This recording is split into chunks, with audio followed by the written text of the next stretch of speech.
Ders 1. Yemek pişirme seçenekleri. Yeni bir fırın almayı nasıl buluyorsunuz? Lagahos geliyor. Hangi özelliklere dikkat etmeliyiz? Peki, konveksiyonlu pişirme özelliğine sahip bir tane isteyebilirsiniz. Bu faydalı olurdu. Başka neler önemli? Çoklu pişirme fonksiyonları şart. Haklısın. Mutfakta çok yönlülüğü seviyorum. Yemek yapmayı çok daha kolaylaştırıyor. Kesinlikle. Birlikte yeni tarifler deneyebiliriz. Deneyeceğim günü sabırsızlıkla bekliyorum. Seninle yemek yapmak çok keyifli. Ders 2. Yürüyüş mü, otobüs mü? Yürüyerek mi gidelim, yoksa otobüse mi binelim? Yürüyelim. Çok uzak değil. Seninle yürümeyi çok seviyorum. Temiz hava güzel. Evet, ferahlatıcı. Ayrıca sohbet de edebiliyoruz. Kesinlikle. Bugün aklından neler geçiyor? Hafta sonu için planlarımızı düşünüyordum. Fikirlerinizi duymayı çok isterim. Belki su yeni kafeyi ziyaret edebiliriz. Harika fikir. Denemek için sabırsızlanıyorum. Ders 3. Tehlikeler hakkında öğrenme. Nükleer savaşın tehlikelerini öğrendiniz mi? Evet, bunu düşünmek gerçekten korkutucu. Bazen verilen zararın ayrıntılarını öğrenirler. Bunun yarattığı etkiyi bilmek sokak edici. Hiroşima ve Nagasaki'de yaşananları öğreniyorlar. Bu olaylar dünyayı sonsuza dek değiştirdi. Bir daha yaşanmaması için tarihi iyi anlamamız gerekir. Katılıyorum. Eğitim barış için çok önemli. Bu gibi önemli konuları tartışmaya devam edelim. Ders 4. Basit mutluluklar. Küçük anları sizinle paylaşmayı seviyorum. Ben de. Burger King'e gitmek bile eğlenceli. Kesinlikle. Orada ne sipariş etmeyi seversin? Ben her zaman patates kızartması alırım. Onlar en iyisi. Ben de patates kızartmasına dayanamıyorum. Hadi hemen gidelim. Harika görünüyor. Önemli olan basit şeylerdir. Evet, önemli olan birbirimizin arkadaşlığından keyif almak. Katılıyorum. Birlikte yapmaktan keyif aldığınız başka neler var? Evde film izlemek de bir diğer favorim. Ders 5. Sözler ve endişeler. Geleceğin bize neler getireceği konusunda endişeleniyorum. Anlıyorum. Böyle hissetmen doğal. Zorluklara rağmen bir arada kalabileceğimizi düşünüyor musunuz? Umarım öyledir. Sadece iletişim kurmamız gerekiyor. Evet, iletişim çok önemli. Seninle her zaman konuşacağıma söz veriyorum. Bu benim için çok şey ifade ediyor. Ya zor zamanlarla karşılaşırsak? Hepsinin üstesinden birlikte geleceğiz. Biz bir ekibiz. Biz birbirimize inanıyoruz. Birbirimize destek olmaya devam edelim. Anlaştık. Birlikte her şeyin üstesinden gelebiliriz. Ders 6. Temel ihtiyaçlar için alışveriş. Bir hafta oldu, siparişim hala gelmedi, çok kötü.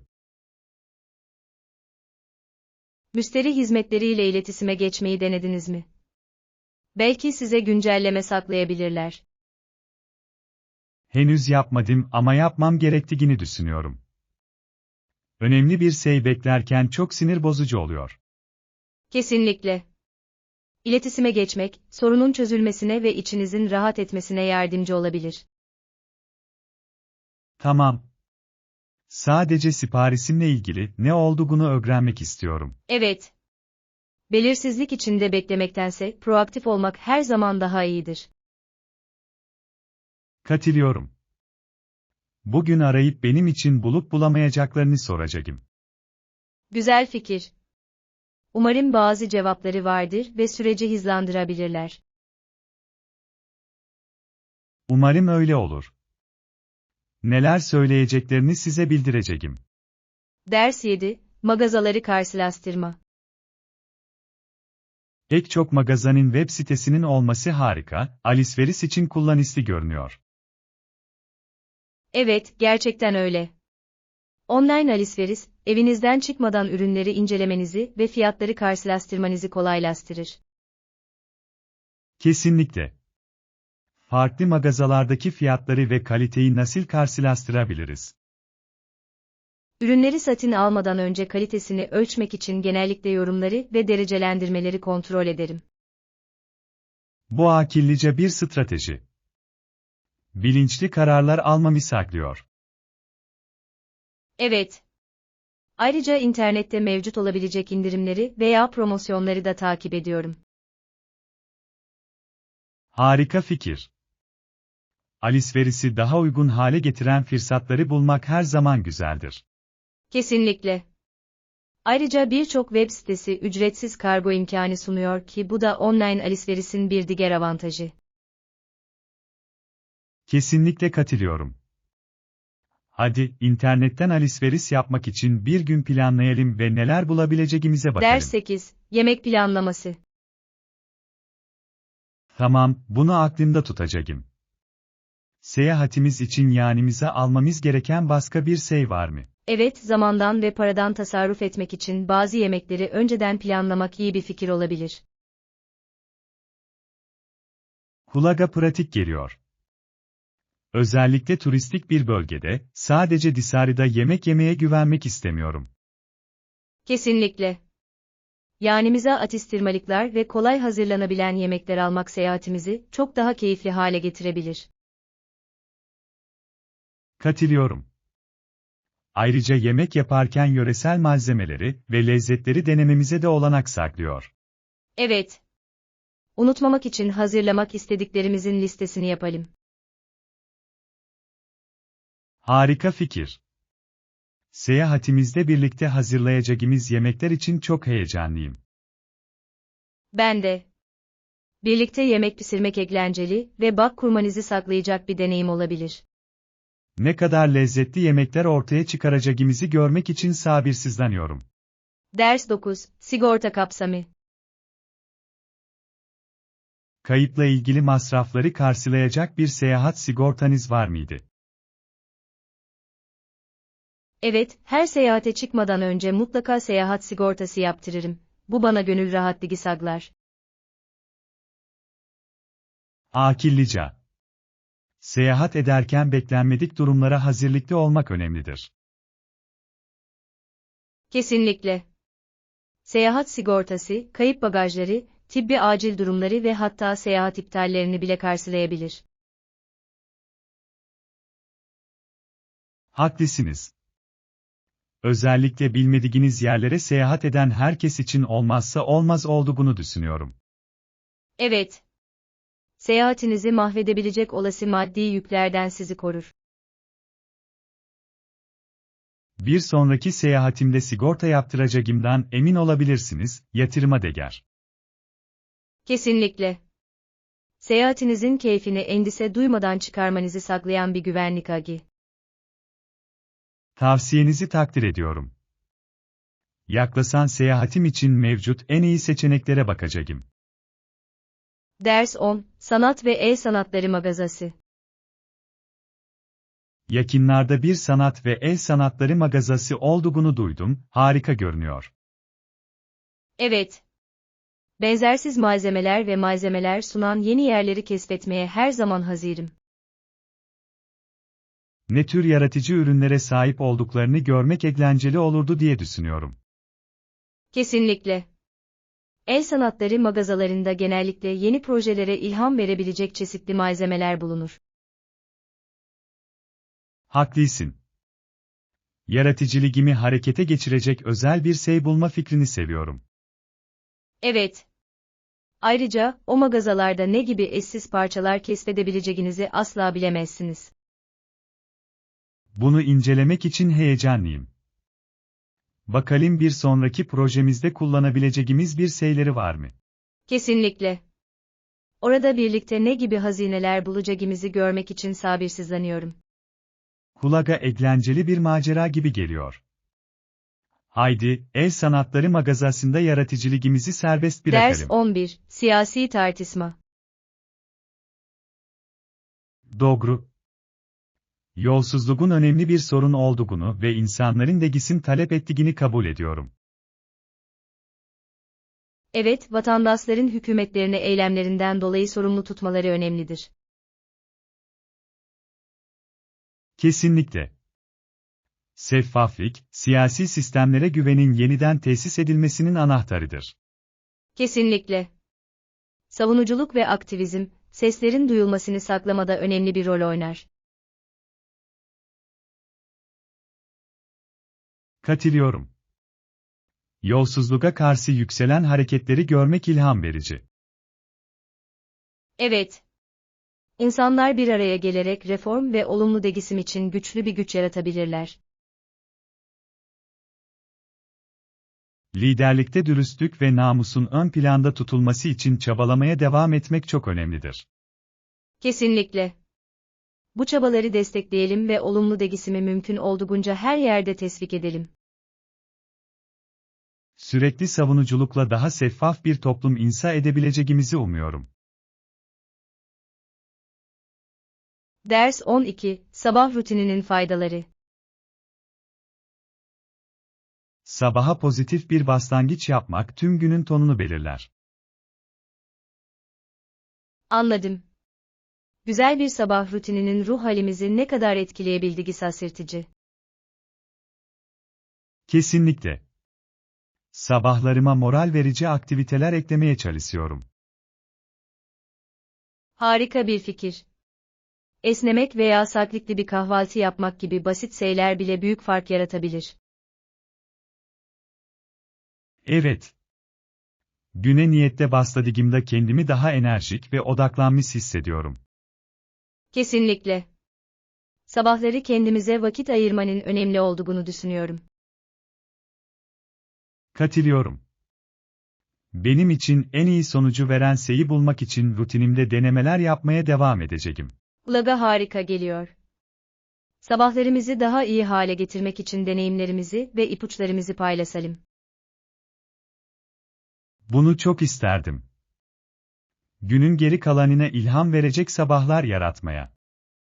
Ders 13. Kendin yap iyileştirmeleri. Evet, evimin etrafında bazı değerli iyileştirmeleri uygulamaya başladım ve bu gerçekten çok faydalı oldu. Kulağa heyecan verici geliyor. Ne tür projeler üzerinde çalışıyorsunuz? Duvarları boyamak ve alanımı daha iyi düzenlemek gibi küçük şeylere odaklandım. Evinizi yenilemenin harika yolları. Yeni bir kat boya, atmosferi tamamen değiştirebilir. Kesinlikle. Mekanı daha aydınlık ve davetkar kılıyor, ki bu da gerçekten istediğim bir şeydi. Tahmin edebiliyorum. Daha büyük projelere giriştin mi, yoksa şimdilik daha küçük olanlarla mı yetiniyorsun? Şimdilik idare eder durumda tutuyorum ama ileride raf yapmayı düşünüyorum. Harika bir fikir. Raflar, alanı en iyi şekilde kullanmanıza ve en sevdiğiniz eşyalarınızı güzel bir şekilde sergilemenize yardımcı olabilir. Evet.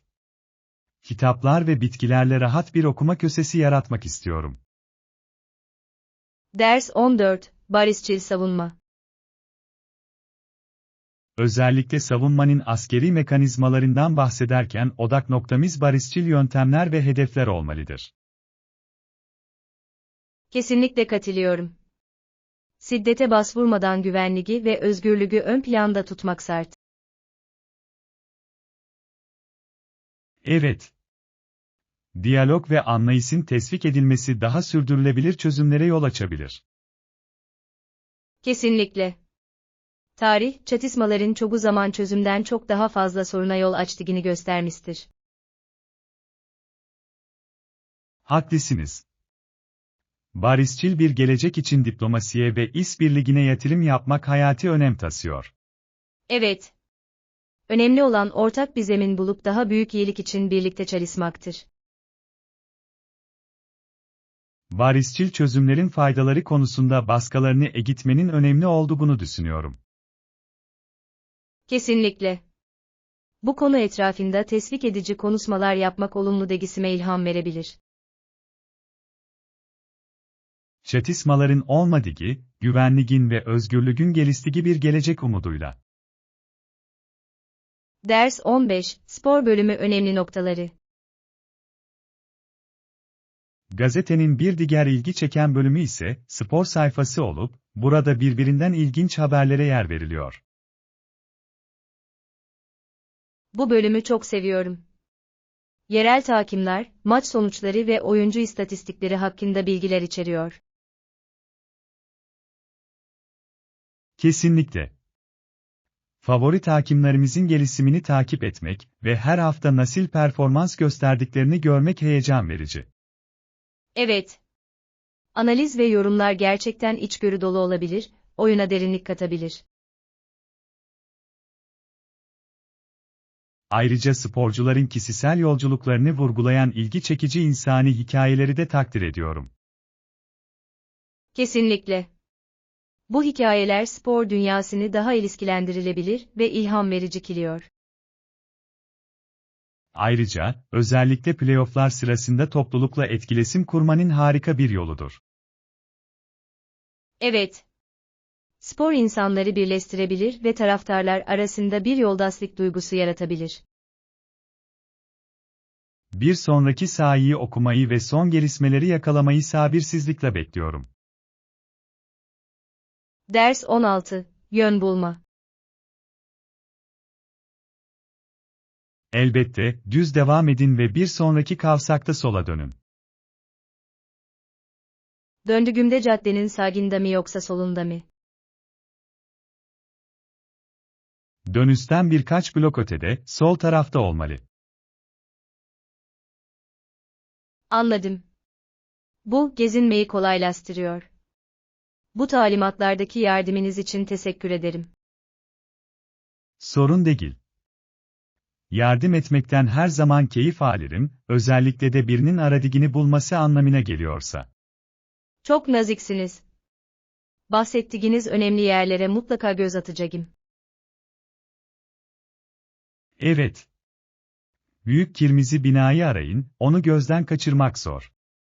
Harika. Oraya vardığımda bölgeyi keşfetmek için heyecanlıyım. Eminim bayılacaksınız, görülecek ve yapılacak o kadar çok şey var ki. Ders 17, İncelemeleri okumak. Siz bunu yaparken ben de diğer gezginlerin yorumlarını okuyup onların fikirlerini alacağım. Kulağa akıllıca bir hareket gibi geliyor. Yorumlar, ne beklemeniz gerektiği konusunda size daha iyi bir fikir verebilir. Kesinlikle. Bir seyahati planlarken ilk elden deneyimlerin gerçekten faydalı olabileceğini düşünüyorum. Evet. Bilinçli bir karar verebilmek için hem olumlu hem olumsuz yönlerini duymak güzel. Kesinlikle. Özellikle konaklama ve yemek seçenekleriyle ilgili geri bildirimlerinizi bekliyorum. Güzel tespit. Bu unsurlar bir seyahati gerçekten başarılı ya da başarısız kılabilir. Ayrıca deneyimimizi en üst düzeye çıkarmak için yerel turistik yerler ve aktiviteler hakkında ipuçları da arayacağım. Evet. Harika bir macera için elimizden geldiğince bilgi toplayalım.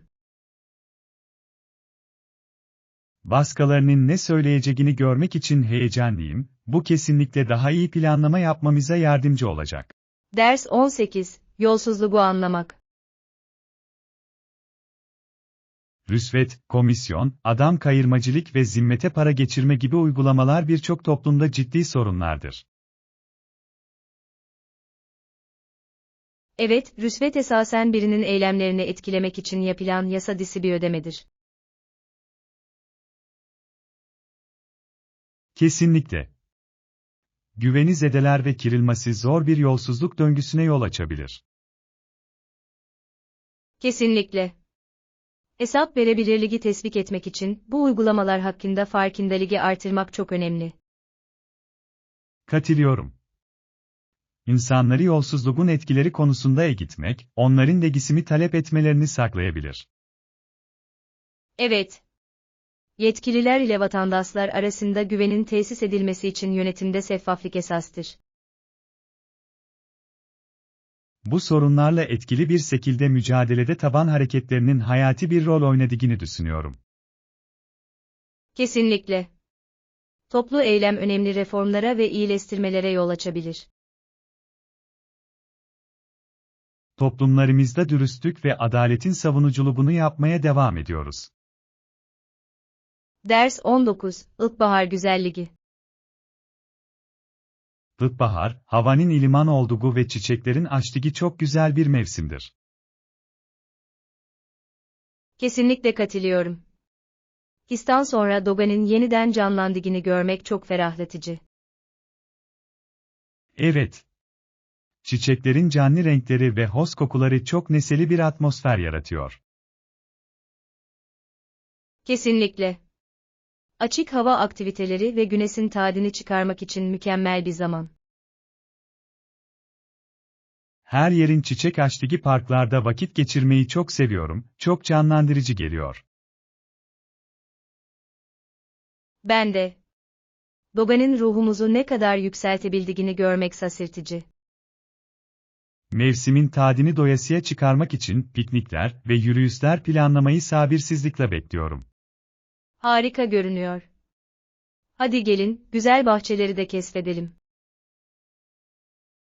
Kesinlikle. Baharın sunduğu tüm güzelliklerin tadını çıkarmaya. Ders 20, Kendin Yap Bilim Projesi. Bu basit bilim projesi için suya, yağa, gıda boyasına ve şeffaf bir kaba ihtiyacınız olacak. Kulağa eğlenceli geliyor. Peki bu malzemelerle tam olarak ne yaratacağız? Hem eğlenceli hem de eğitici, rengarenk lav lambası efekti yapacağız. Ah, bu fikre bayıldım. Sivilerin özelliklerini görselleştirmenin harika bir yolu. Kesinlikle. Yak ve su birbirine karizmatik için ayrışacaktır, bu da görmeye değer bir şey. Gıda boyasının suda dönmesini izlemek için sabırsızlanıyorum. Evet. Sanki mutfağımızda mini bir bilim deneyi yaratıyormuşuz gibi. Sonucu görmek için heyecanlıyım. Öğleden sonra için mükemmel bir aktivite gibi görünüyor. Malzemeleri toplayıp başlayalım, çok eğlenceli olacak. Ders 21, Fitness Motivasyonu. Bu fitness yolculuğuna benimle katilin, motivasyonunuzu korumanın harika bir yolu olacağını düşünüyorum. Akıllıca bir hareket. Birlikte antrenman yapabileceğiniz birinin olması, sorumluluk bilincinizi korumanıza gerçekten yardımcı olabilir. Kesinlikle. Birbirimizi cesaretlendirebilir ve ilerlememizi birlikte kutlayabiliriz. Evet. Üstelik yanınızda bir partneriniz olduğunda egzersiz yapmak daha keyifli hale geliyor. Katılıyorum. Farklı aktiviteler deneyebilir ve işleri ilginç tutabiliriz. Kesinlikle. Seninle yeni antrenmanlar ve rutinler keşfetmeyi sabırsızlıkla bekliyorum. Ben de. Hedeflerimizi belirleyelim ve yol boyunca ilerlememizi takip edelim. Kulağa harika geliyor. Birlikte nasıl gelişeceğimizi görmek için heyecanlıyım. Daha sağlıklı bir yaşam tarzına ve önünüzdeki yolculuğa. Ders 22, Taze Ürünler. Çiftçi pazarlarını gezmeyi çok seviyorum, özellikle de meyve ve sebzeleri çok taze ve renkli olduğu için. Evet. Yerel olarak yetiştirilen ürünlerin tadı daha özeldir. Kesinlikle. Aromalar çoğu zaman daha canlı oluyor ve kalitesini hemen anlayabiliyorsunuz. Ayrıca yerel çiftçileri desteklemek topluma katkıda bulunmanın harika bir yoludur. Kesinlikle katılıyorum. Yediginiz yemegin nereden geldiğini bilmek güzel bir duygu. Evet. Marketlerde bulamayacağınız mevsimlik ürünleri keşfetmekten de keyif alıyorum. Kesinlikle. Mevsiminde olan yeni meyve ve sebzeleri denemek her zaman heyecan vericidir. Bir sonraki ziyaretimizi sabırsızlıkla bekliyorum. Hadi neler alacağımızın listesini yapalım. Harika fikir. Taze, lezzetli ürünlerin ve getirdiği tüm faydaların tadını çıkarın. Ders 23, paketleme temelleri. Evet, çantam hazır. Peki ya sen? Benim de var. Önemli bir şeyi unutmadığımdan emin olmak için her zaman 2 kez kontrol ederim. Çok akıllıca bir hareket. Aceleyle eşya toplarken bazı şeyleri gözden kaçırmak çok kolay. Kesinlikle. Seyahatim için ihtiyacım olan her şeyin olduğundan emin olmak için bir kontrol listesi yapmayı seviyorum. Harika bir fikir. Son dakika stresinden kurtulmak için bunu yapmaya başlamalıyım. Evet, özellikle yeni yerlere seyahat ederken gerçekten işe yarıyor. Katılıyorum. Şarj cihazı ve tuvalet malzemeleri gibi temel ihtiyaçları listeme mutlaka ekleyeceğim. Kesinlikle. Ve yolculuk boyunca isteyebileceğiniz atıştırmalıkları da unutmayın. İyi fikir. Enerjimi yüksek tutmak için yanıma sağlıklı atıştırmalıklar alacağım. Ders 24, öğle yemeği favorileri. Kardeşim öğle yemeğinde her zaman fistik ezmeli ve reçelli sandviç ister, bu onun en sevdiği şey. Kulağa çok lezzetli geliyor. Asla eskimeyen bir klasik. Kesinlikle. Annem bazen bize ikramlar hazırlıyor, bu da öğle yemeğini daha da keyifli hale getiriyor. Çok hoş. Küçük bir sürpriz günü gerçekten güzelleştirebilir. Evet. Bazen kurabiye veya meyve de olur, sandviçlerimize harika bir katkı saklar. Bunu çok seviyorum. Yemeklerin biraz çeşitlilik içermesi ve ilgi çekici olması harika oluyor. Kesinlikle. Ve yemeğini her gün iple çekeceğiniz bir zamana dönüştürüyor. Özellikle yoğun okul günlerinde yediklerimizin tadını çıkarmanın önemli olduğunu düşünüyorum. Elbette. Yakında birlikte bir öğle yemeği planlayıp lezzetli sandviçler yapalım. Ders 25, kentsel gelişim.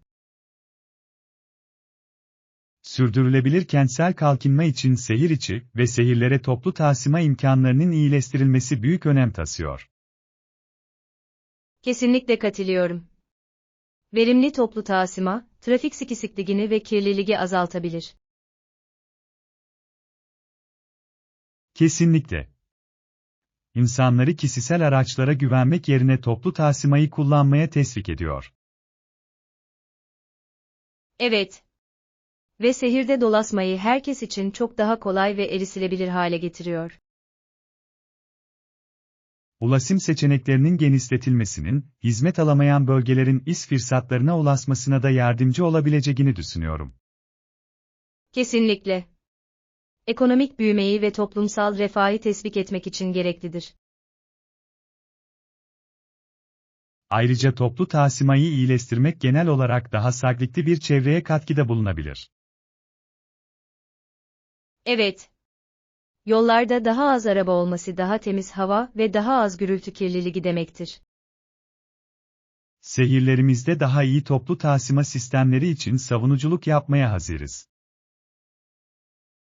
Ders 26, tarihsel büyüme.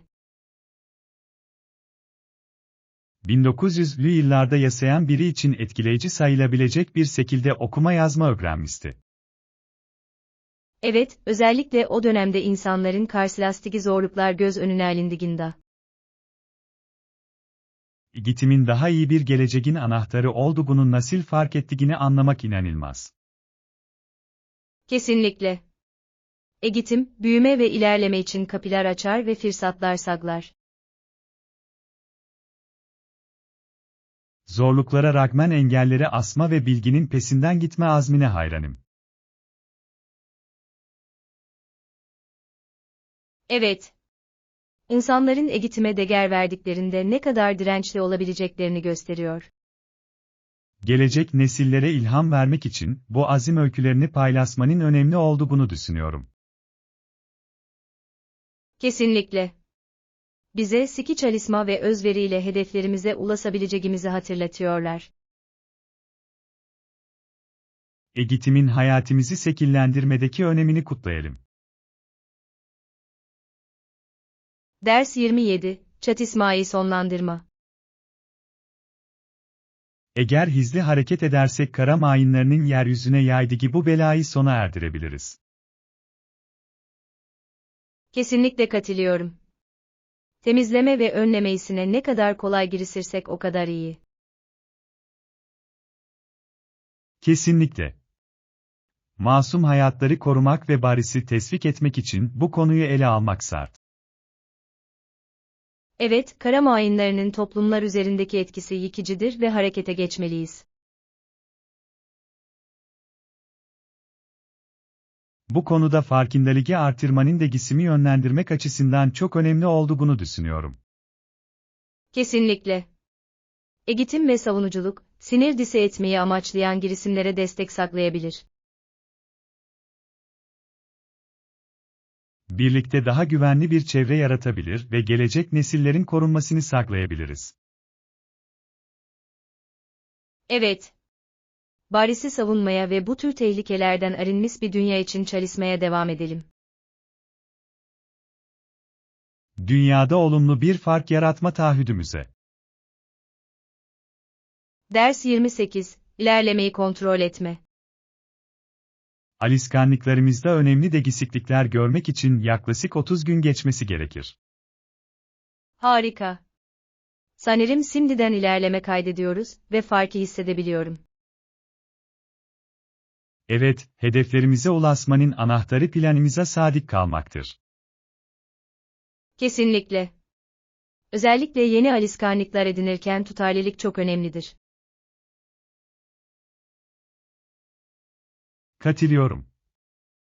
Bu yolculuk boyunca motivasyonumuzu korumak için birbirimizi cesaretlendirmeye devam edelim. Kesinlikle. Destek, kararlı kalmada büyük fark yaratır.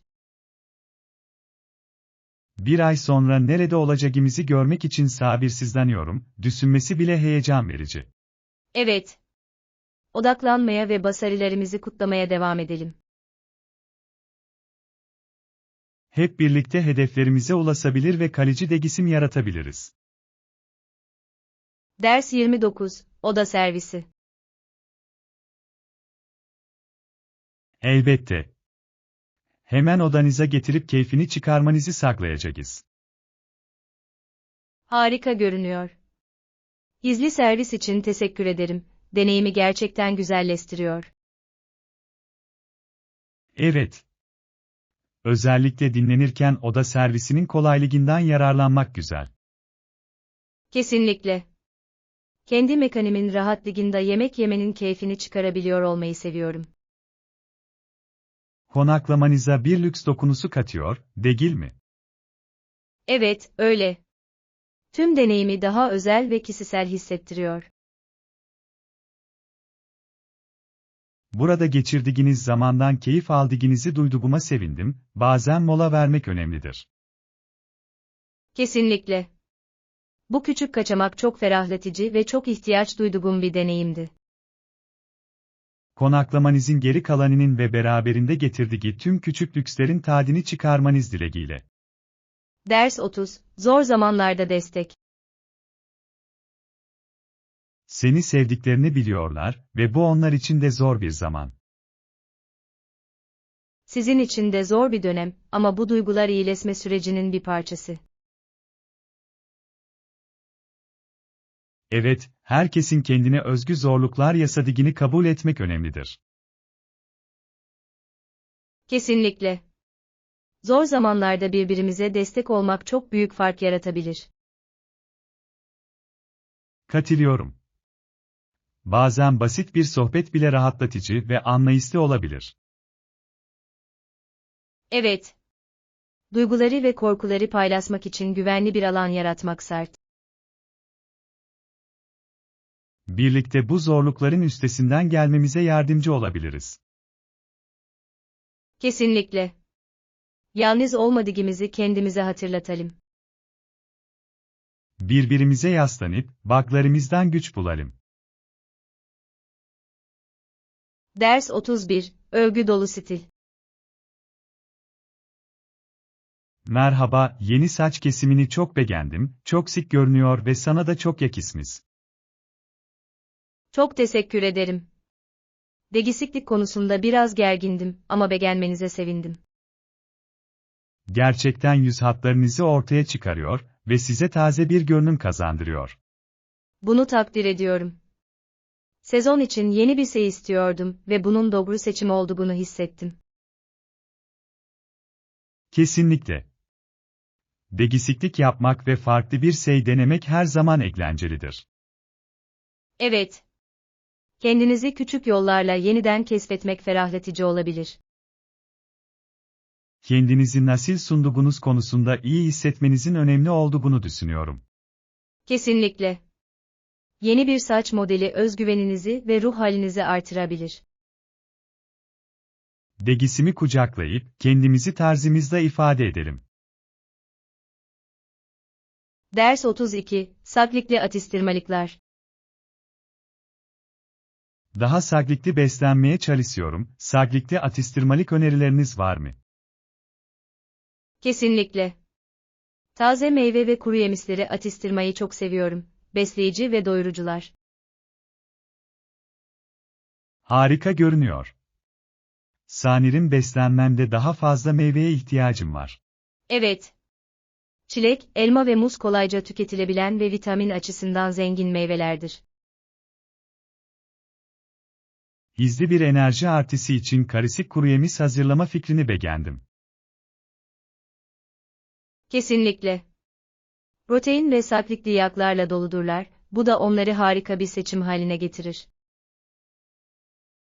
Atıştırmalıklarıma sebzeli yoğurt veya humus eklemeyi de düşüneceğim. Bunlar harika seçenekler. Hem lezzetliler hem de temel besinleri saklıyorlar. İpuçları için teşekkürler. Bu atıştırmalıkları rutinime dahil etmek için sabırsızlanıyorum. Ders 33, Çeviride kaybolmak. Bir gün kalabalık caddelerde yürürken bir kız yanıma yaklaştı, sakin ve biraz da endişeli görünüyordu. Bana kaybolduğunu ve yakında başlaması gereken İngilizce dersine gidemediğini anlattı.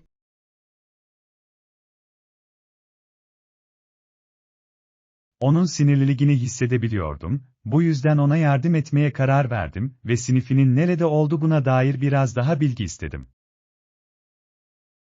Yakındaki bir binanın ikinci katında olduğunu söyledi ancak aldığım yol tarifi belirsizdi.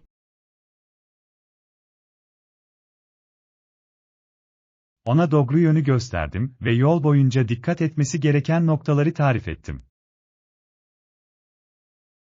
Yardımlarımdan dolayı minnettar olduğunu belirten kadın gülümsedi ve rahatlamış göründü. Önemli dersleri kaçıracağından endişelendiğini söyledi. Ona biraz özgüvenle yolunu bulacağını ve dersten keyif alacağını söyledim. Ayrılmadan önce bana çok teşekkür etti ve o anki yardımlarımdan ne kadar memnun olduğunu görebiliyordum. O uzaklaşırken, onun gününde küçük de olsa bir fark yarattığımı bilmenin mutluluğunu yaşadım. Ders 34, Rezervasyon gerçekleri. Peki rezervasyon yaptırırken her şeyin yolunda gitmesi için aklımda tutmam gereken özel bir şey var mı? Kesinlikle. Öncelikle rezervasyon yaptırmak istediğiniz tarih ve saatleri 2 kez kontrol etmeniz çok önemli, çünkü hatalar daha sonra kafa karışıklığına yol açabilir. Mantıklı, rezervasyonlarının onaylanmadığını öğrenmek için gelen insanlarla ilgili hikayeler duydum. Haklısınız. Planlarınız beklenmedik bir şekilde değişirse, iptal politikasını onaylamadan önce okumanız da iyi bir fikirdir. Bu ipucunu takdir ediyorum, beklenmedik değişiklikler kesinlikle olabilir ve politikayı bilmek ekstra ücretlerden kaçınmanıza yardımcı olur. Ayrıca manzaralı oda veya diyet tercihleri gibi özel istekleriniz varsa, bunları rezervasyon sırasında belirtmeyi unutmayın.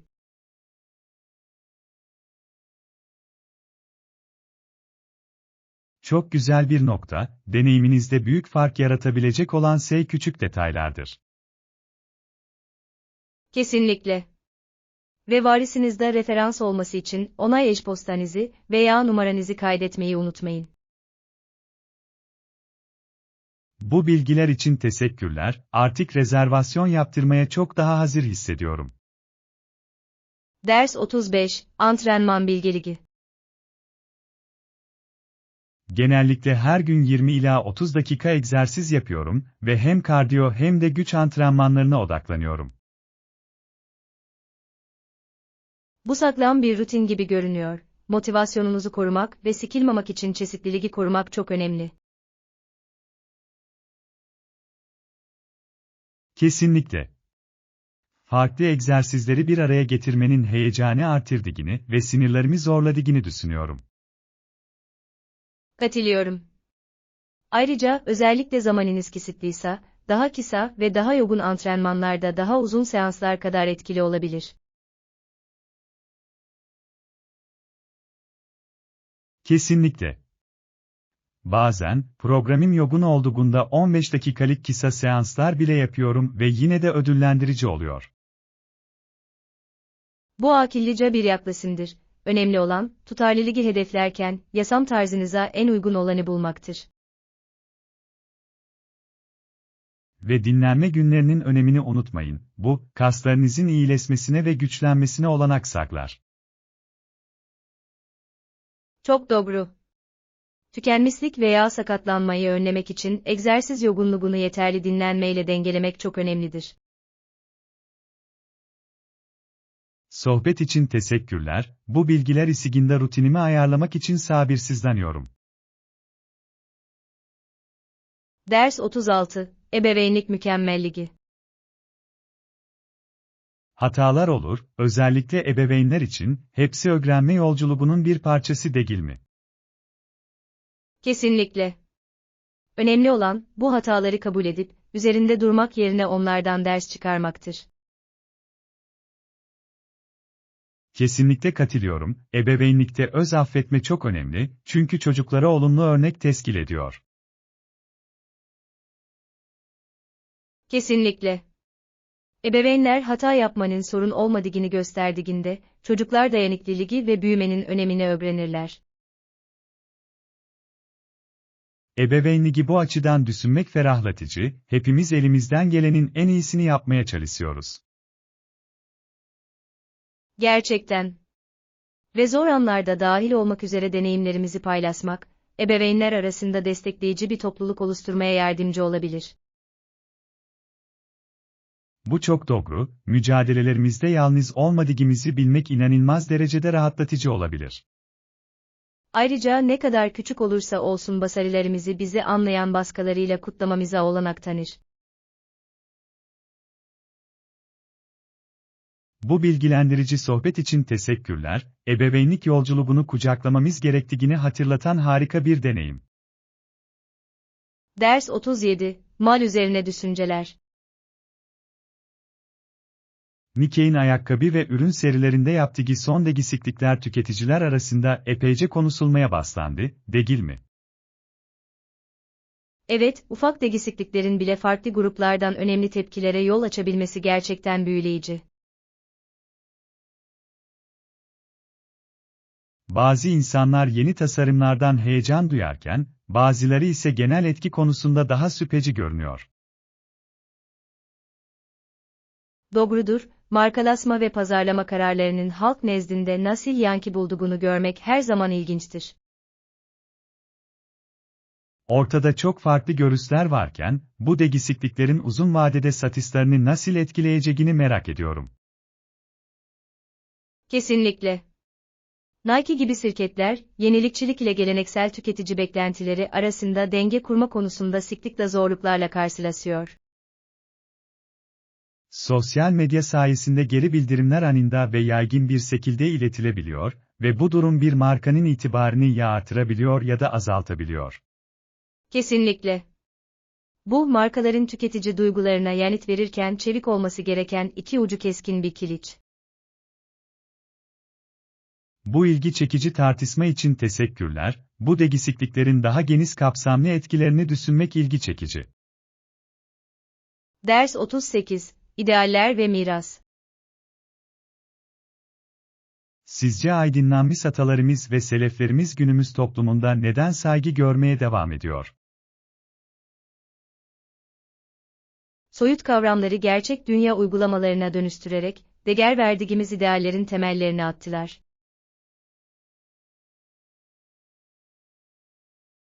Bu çok güçlü bir nokta, vizyonu gerçeğe dönüştürme yetenekleri sadece hayranlık uyandırmakla kalmıyor, aynı zamanda çalışmalarına devam etme konusunda bir sorumluluk duygusu da yaratıyor. Kesinlikle. Mirasları, ilerlemenin çoğu zaman cesaret ve azim gerektirdiğini hatırlatıyor. Ve onların hikayeleri bize değişimin mümkün olduğunu, özellikle de tutku ve amaç tarafından yönlendirildiğinde hatırlatıyor.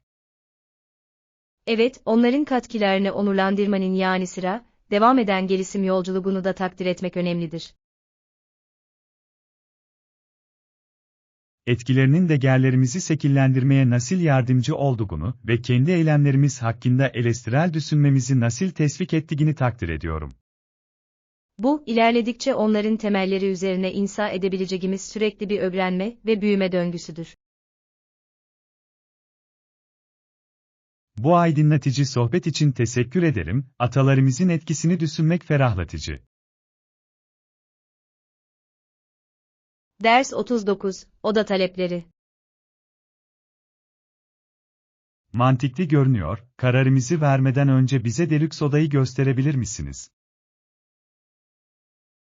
Elbette. Deluxe Oda, gerçekten beğeneceğinizi düşündüğüm bazı güzel özellikler sunuyor. Manzarası ve olanakları hakkında çok güzel şeyler duydum, bu yüzden bizzat görmeyi sabırsızlıkla bekliyorum. Hayal kırıklığına uğramayacaksınız. Ferah düzen ve dobalistik, sıcak bir atmosfer yaratıyor. Bayılıyorum buna. Özellikle seyahat ederken rahat bir alana sahip olmak her zaman güzeldir. Banyo ise oldukça lüks olup, deneyime katkıda bulunan küvet ve modern armatürlere sahip.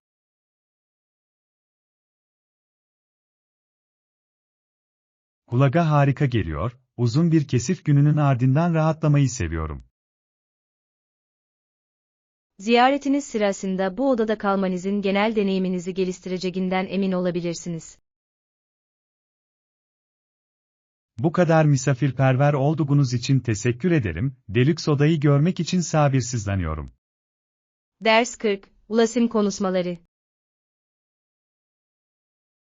Buradaki ulaşım seçenekleri konusunda, hangi seçeneklerin mevcut ve güvenilir olduğunu merak ediyordum. Endişelenmeyin, bir süredir buradayım, bu yüzden size harika tavsiyelerde bulunabilirim. Bu faydalı olurdu, bölgede rahatça dolaşabildiğimden emin olmak istiyorum. Otobüs ve tren gibi oldukça verimli toplu taşıma seçenekleri mevcuttur. Kulağa çok rahat geliyor, ben mümkün olduğunca toplu taşımayı kullanmayı tercih ediyorum. Aceleniz varsa, ulaşımınızı kolaylaştıracak araç paylaşım uygulamalarını da düşünebilirsiniz.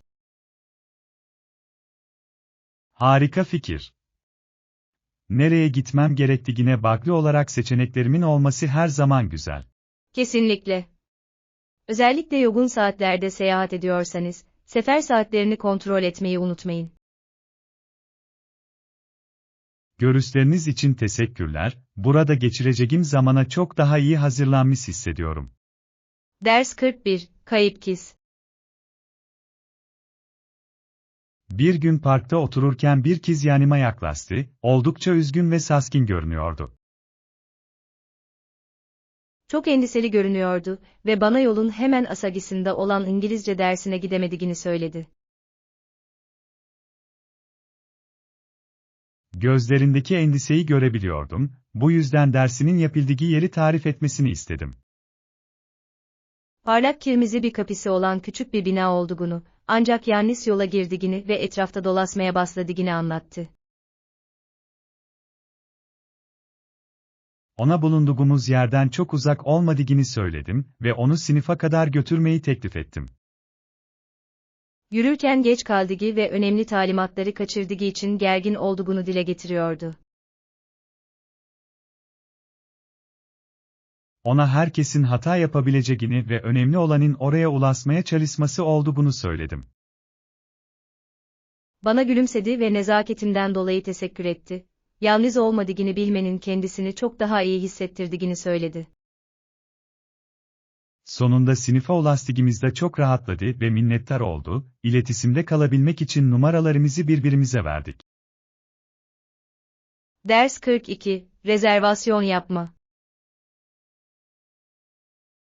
Yeni restoranda rezervasyon yaptırırken aklımda bulundurmam gereken bir şey var mı?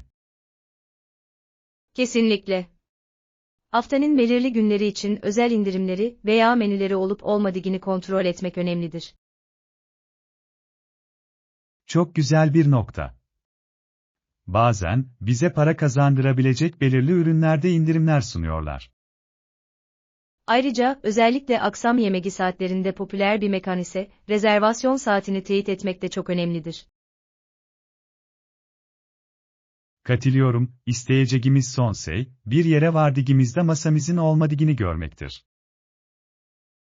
Bir diğer iyi ipucu da park yeri durumu hakkında soru sormaktır, çünkü hazırlıklı olmazsak bu sorun yaratabilir. Haklısınız. Belki de restoranın havasına uyum sağladığımızdan emin olmak için kıyafet yönetmeliğini sormalıyız. Kesinlikle. Önemli olan harika bir deneyim yaşamak ve önceden düşünmek gerçekten fark yaratabilir. Akşam yemeği randevumuzu sabırsızlıkla bekliyorum, bunu birlikte planlamak çok eğlenceli olacak. Ders 43, egzersizler. Genellikle formumu korumak için her gün 20 ila 30 dakika egzersiz yapıyorum. Lagahos geliyor. Seanslarınıza genellikle ne tür egzersizler ekliyorsunuz? Bunu kardiyo, kuvvet antrenmanı ve biraz da yoga ile birleştirerek hisleri ilginç ve dengeli tutuyorum. Akıllıca bir yaklaşım. Durgunluktan kaçınmak için farklı kas gruplarını çalıştırmak önemlidir. Kesinlikle. Egzersizleri çeşitlendirmenin can sıkıntısını önlemeye ve motivasyonumu korumaya yardımcı olduğunu düşünüyorum. Egzersiz yapmayı tercih ettiğiniz belirli bir zaman dilimi var mı, yoksa değişkenlik gösteriyor mu?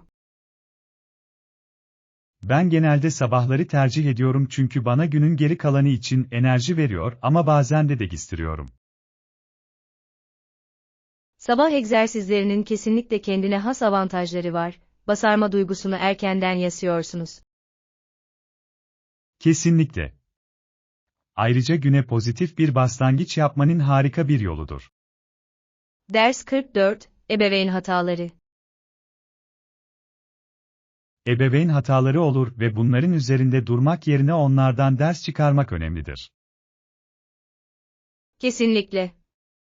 Büyümenin bir parçası bu ve hiç kimse mükemmel değil, ebeveynler bile. Bu hataları kabul etmenin, affetme ve kişisel gelişim yolunda atılacak ilk adım olduğunu düşünüyorum. Evet, ebeveynler kendilerini affetmeyi öğrendiklerinde, bu durum çocukları için olumlu bir örnek teşkil eder. Önemli olan herkesin duygularını ifade edebileceği ve öğrenebileceği güvenli bir ortam yaratmaktır. Ve hataların büyüme fırsatları olduğunu anlamak, anlatıyı gerçekten değiştirebilir. Kesinlikle. Hem ebeveynlerde hem de çocuklarda dayanıklılık ve empati duygusunun gelişmesine yardımcı olur. Hatalar hakkında açık konuşmaların aile bağlarını önemli ölçüde güçlendirebileceğine inanıyorum. Kesinlikle. Hepimizin içinde olduğu bir yolculuk bu ve birbirimizi desteklemek buna değer. Ders 45, Nike'in eksiklikleri. Nike'in ayakkabı ve diğer ürünlerindeki son eksiklikleri duydunuz mu? Evet, bu konuda biraz okudum ama eksikliklerin genel etkisi henüz tam olarak bilinmiyor. Dünya genelindeki birçok grubun bu güncellemelerin markayı nasıl etkileyeceğini görmek için beklediği anlaşılıyor. Kesinlikle. Kimileri inovasyondan heyecan duyarken, kimileri de kaliteye şüpheyle yaklaşıyor. Nike gibi şirketlerin yaratıcılığı yerleşik itibarlarıyla dengelemesinin önemli olduğunu düşünüyorum. Kesinlikle. Güncel kalmak ile onları ilk etapta başarılı kılan şeylere saygı duymak arasında hassas bir denge var. Ve müşteri geri bildirimleri bu eksikliklerin nasıl karşılanacağı konusunda önemli bir rol oynayacaktır. Kesinlikle. Hedef kitleyle etkileşim kurmak, tüketicilerin ihtiyaçlarını gerçekten karşılayan daha iyi ürünlere yol açabilir. Tüm bunların nasıl sonuçlanacağını merak ediyorum. Spor giyim sektörünü önemli ölçüde değiştirebilir. Ders 46, Aydınlanmış Atalar. Sizce aydınlanmış atalarımıza hala neden saygı duyuluyor? Çünkü idealleri gerçeğe dönüştürdüler ve gelecek nesillerin üzerine inşa edebileceği bir temel oluşturdular. Kesinlikle. Vizyonları ve ilerlemeye olan baklilikleri bugün bile yankı buluyor ve birçok kişiye onların izinden gitmeleri için ilham veriyor. Çok büyük zorluklarla karşılaştılar ama inançlarından taviz vermediler, bu gerçekten takdire sayan. Evet, onların cesareti ve kararlılığı hepimiz için güçlü bir örnek teşkil ediyor. Fikirlerinin zaman içinde nasıl evrildiğini ve adapte olduğunu, ancak yine de önemini nasıl koruduğunu görmek büyüleyici. Onların mücadelelerini anlamak, şu anda sahip olduğumuz özgürlüklerin ve fırsatların değerini anlamamıza yardımcı olur. Kesinlikle.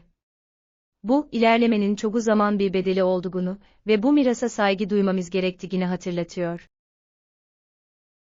Onlara karşı borcumuz, daha iyi bir gelecek için çabalamaya devam etmek, onların ideallerini canlı tutmaktır. Ders 47, Deluxe Oda. Mantıklı görünüyor, karar vermeden önce bize Deluxe odayı gösterebilir misiniz? Elbette. Deluxe Oda, oldukça geniş bir alan ve gerçekten keyif alacağınız bazı harika olanaklar sunuyor. Bunu takdir ediyorum, konforlu bir mekana sahip olmak, konaklamanız sırasında her şeyi değiştirebilir. Kesinlikle. Güzel bir manzara veya daha büyük bir banyo gibi ekstra özellikler, deneyiminizi önemli ölçüde iyileştirebilir. Ayrıca seyahat ederken biraz daha lüks yaşama fikrini seviyorum, bu bir ödül gibi geliyor. Kesinlikle katılıyorum. Bazen, ekstra konfor için biraz daha fazla para harcamaya değer. Kesinlikle. Sonuçta seyahatimizin olabildiğince keyifli olmasını istiyoruz. Sizi odaya götüreyim. Ne kadar güzel olduğunu görünce hoş bir sürprizle karşılaşacağınızı düşünüyorum. Harika. Bunu görmeyi ve umarım konaklamamızı daha da unutulmaz kılmayı sabırsızlıkla bekliyorum. Ders 48, Uçuş Zamanlaması. Uçuşunuzdan 2 saat önce, hazır.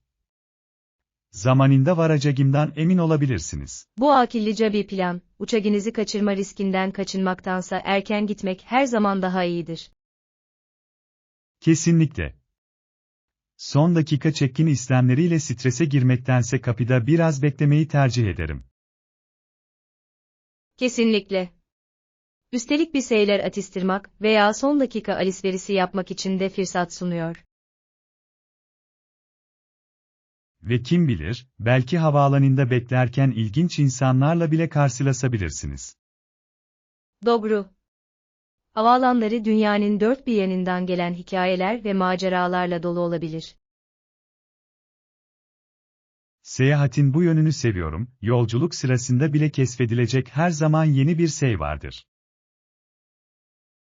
Evet.